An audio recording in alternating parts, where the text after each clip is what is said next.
Mabilis ang food review. Arizona green tea with ginseng and honey.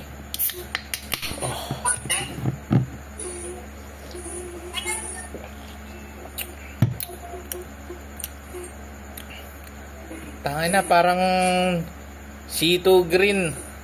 C2 na green mo. Tangay na, naiskamata ako nung tendero sa 7-Eleven. Sabi niya masarap daw.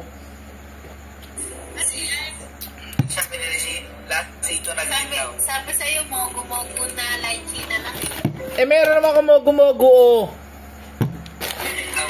Manata lychee yan. Lychee, oh, putang ina, hindi ka naniniwala. Oh, lychee nga, eh. Ba't ang putla?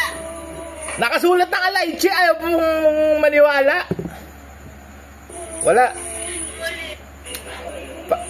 Mas, hindi naman siya nakakasuka katulad ng, ng chai liwon. Pero hindi pa rin masarap.